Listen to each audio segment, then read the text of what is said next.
Livro do profeta Ezequiel. Ezequiel era um sacerdote que estava morando em Jerusalém quando aconteceu o primeiro ataque babilônico na cidade. E eles pouparam a cidade, mas capturaram um grupo de prisioneiros israelitas e os levaram para o exílio. E Ezequiel estava entre eles. O livro começa 5 anos depois de tudo isso, e Ezequiel está sentado na margem de um canal de irrigação perto de seu campo de refugiados israelita. E é o seu aniversário de 30 anos, justamente o ano em que ele teria se tornado sacerdote em Jerusalém. E então, de repente, Ezequiel tem a visão de uma nuvem de tempestade se aproximando. E dentro da nuvem estão 4 criaturas estranhas que têm asas estendidas se tocando. E cada uma dessas criaturas tinha 4 faces e ele viu 4 rodas, uma perto de cada criatura. E então ele viu que as asas das criaturas estavam segurando essa plataforma deslumbrante e na plataforma existe um trono. E sentada naquele trono está uma criatura humana, brilhante, envolta em fogo. E então, de repente, Ezequiel percebe o que está vendo. Ele chama de a semelhança da glória do Senhor. É Deus na sua carruagem real. A palavra glória em hebraico é kavod e significa pesado ou significativo. Os autores bíblicos usam essa palavra para descrever a aparência física e a manifestação do significado de Deus quando ele aparece pessoalmente. Essas imagens na visão são muito semelhantes ao que aconteceu quando Deus apareceu no Monte Sinai no livro de Êxodo. E também é muito semelhante às representações da presença de Deus sobre a Arca da Aliança. E isso é a coisa que mais choca sobre a visão de Ezequiel. O que a glória de Deus está fazendo na Babilônia? Supostamente deveria estar acima da Arca da Aliança no Templo de Jerusalém. E assim, a primeira seção do livro começa explorando essa questão, quando Ezequiel começa a acusar Israel de rebelião. Então, primeiro Deus fala com Ezequiel dentro da carruagem, e ele o comissiona como profeta. Ezequiel deve acusar Israel por ter quebrado o acordo da aliança com Deus de 2 maneiras. Israel tornou-se fiel a outros deuses e tem adorado ídolos. E isso tudo levou a uma injustiça social e violência desenfreada. E como resultado, Deus nomeia Ezequiel para advertir o povo. O primeiro ataque babilônico que levou Ezequiel ao exílio será igualado por um outro. E Jerusalém, o seu templo e todos que moram ali enfrentam a destruição iminente. E assim, Ezequiel usa palavras e outras coisas mais para transmitir a sua mensagem. Ele também atua peças de simbolismos. Esses eram uma forma de teatro de rua. Ezequiel saía em público e começava a se comportar de uma forma extremamente bizarra, que se assemelhava a uma parábola da sua mensagem profética. Ele teria que construir um modelo minúsculo de Jerusalém e atuar o ataque que viria sobre ela.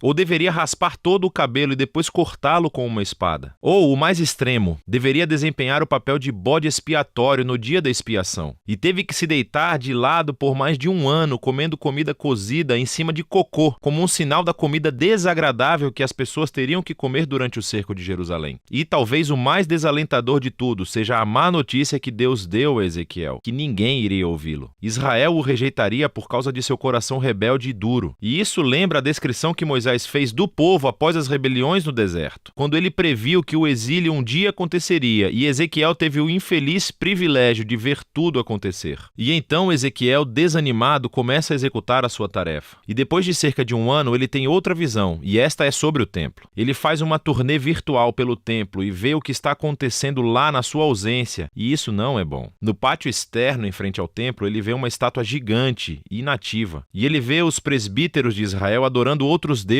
tanto fora como dentro do templo. E então ele vê as mulheres de Israel que estão adorando a um deus babilônico chamado Tamuz. E a visão termina com a gloriosa carruagem do trono de Deus se afastando para cima e para longe do templo. Está indo embora, indo para o leste, indo em direção à Babilônia. E assim, no capítulo 11, chegamos a ver por que e como a glória de Deus apareceu para Ezequiel na Babilônia. A idolatria de Israel e as suas violações da aliança se tornaram tão flagrantes e ofensivas que Deus abandonou seu templo. Eles o afastaram e ele os entregou à destruição. Mas Deus não abandonou seu povo. Ao contrário, ele vai para o exílio com eles. E assim, no final dessa visão do capítulo 11, Deus promete que ele enviará um remanescente de Israel de volta à terra. E ele vai transformá-los, removendo o coração de pedra e dando-lhes um novo coração de carne, para que eles possam amar e verdadeiramente seguir o seu Deus. Esse é um pequeno vislumbre de esperança e é submergido rapidamente sob a realidade da destruição iminente. Mas o capítulo 11 11 é uma transição fundamental e nos ajuda a entender como o restante do livro foi projetado. Assim, as próximas 3 sessões são cheias de anúncios do julgamento de Deus, primeiro sobre Israel, depois sobre as nações ao redor de Israel e depois sobre a própria Jerusalém. Mas depois disso, a esperançosa conclusão do capítulo 11 se desenvolve nas 3 últimas sessões do livro. Primeiro, a esperança para Israel, depois para as nações e depois para toda a criação. Os capítulos 12 a 24 focam no julgamento de Deus chegando a Israel, e essa é uma coleção de poemas e artigos. E aqui, Ezequiel mostra seu gosto por parábolas e alegorias. Ele descreve Israel como um bastão queimado, inútil, ou como uma esposa rebelde, ou como um perigoso leão furioso que é capturado, ou como 2 irmãs promíscuas. Estas são todas representações da rebelião sem sentido de Israel e da idolatria que resulta na sua ruína. Nessa sessão, Ezequiel também age como um advogado. Ele começa argumentando que, em primeiro lugar, a destruição de Jerusalém é merecida, resultando de séculos de violação da aliança. E mesmo que as pessoas mais justas do mundo, como Noé, Daniel ou Jó, estivessem vivas e orando para que Deus poupasse Israel, Deus não aceitaria as suas orações. É tarde demais. E assim, a bondade de Deus, na verdade, exige que ele traga justiça a essa geração de Israel. O exílio se tornou inevitável. Eles chegam ao ponto sem retorno. Depois disso, Ezequiel concentra-se primeiro nas nações imediatamente ao redor de Israel e depois nos 2 estados mais poderosos da região, o Egito e Tiro. Israel aliou-se a essas nações e adotou seus deuses e ídolos. E assim, Deus acusa os reis de Tiro e do Egito de arrogantemente se verem como deuses, definindo o que é certo e o que é errado de acordo com seus próprios termos. E Deus considera esses reis responsáveis pelo seu orgulho e anuncia que usará a Babilônia para derrubá-los. Eles enfrentarão a justiça de Deus junto com todos os outros. Seguindo essas sessões realmente intensas, há uma pequena história no capítulo 33. Ezequiel é recebido por um refugiado recém-chegado de Jerusalém, e ele lhe dá o relato de que a Babilônia atacou a cidade, que a cidade caiu e o templo foi destruído. Os avisos sombrios de Ezequiel se tornaram uma realidade. Mas lembre-se do final do capítulo 11. Isso não é o fim da história. E assim, no próximo vídeo, vamos explorar a profunda visão de esperança de Ezequiel. Mas por enquanto, essa é a primeira metade do livro de Ezequiel.